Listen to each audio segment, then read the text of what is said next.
water system here that can be fixed. Even though the water system is in a critical place, it still is going to get us a 4 to 6.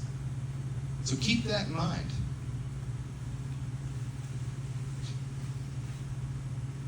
%40 of ISO ratings is water supply. 5.5 is community risk reduction, which is your fire marshal's office.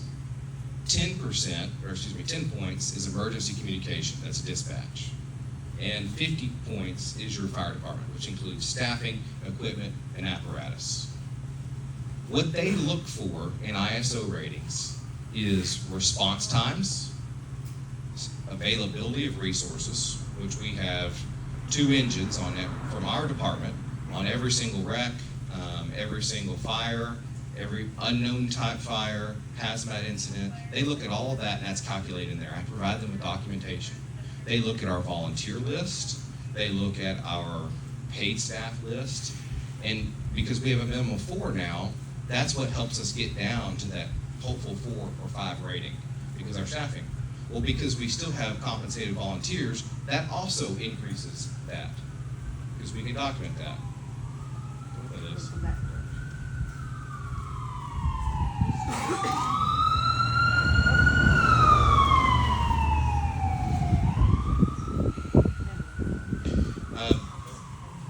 That's the quick down and dirty on ISO.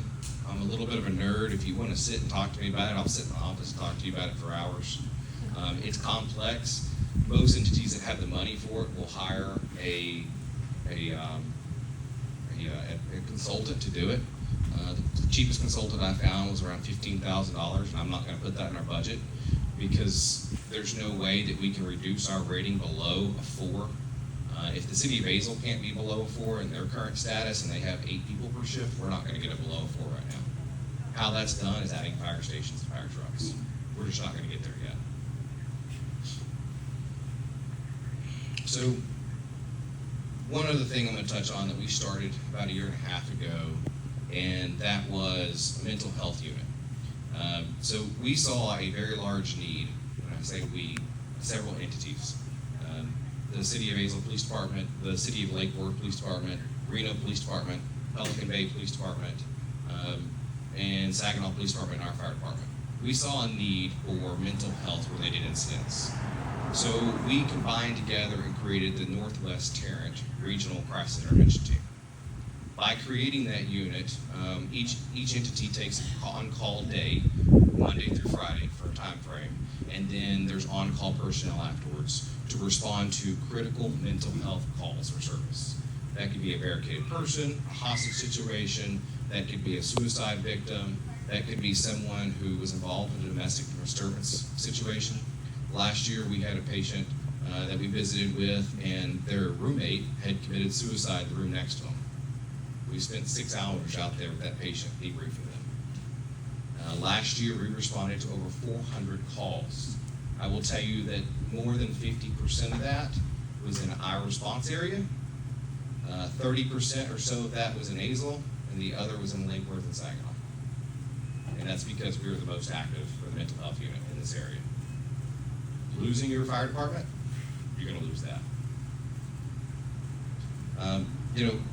I think I covered the concerns over funding from Tarrant County. Can you hear me? There it goes. Okay. If you've got questions on it and how it actually works, I'll show it to you. I'll break it down. So we also receive about $200,000 a year in grants as well.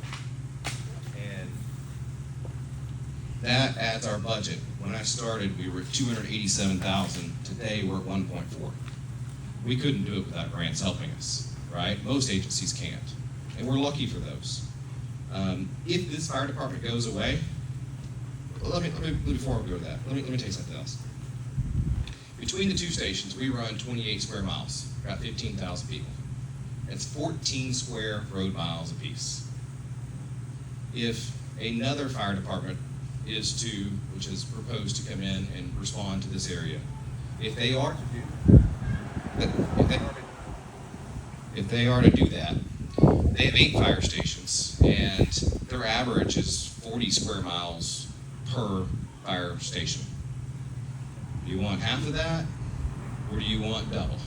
That's a choice you have to make. The agency that has proposed to come into this community is a great firefighting agency. They have some of the best staff I have ever fought fire with. They have some of the most talented people I have ever worked with. It is not a personal issue between us. We started ESD 10 because we knew that Disincorporation was looming, and we thought it would be an additional way to help with the city budget. It wasn't because we didn't want to work interlocally with other agencies. We serve 4 communities. We have a big picture we look at. And because of those 4 communities, you get better services. You get 2 fire stations for the city of Reno, not just 1. The Briar-Reno Fire Department owns this building, and we will continue to own this building. And I can tell you that we do not plan to leave this community. We are dedicated to this community. So we have started, myself and a business partner have partnered together, and the board of directors of this fire department, to keep local fire protection, keep your local police protection, and keep control of your local water. Because we want to see this city continue to exist.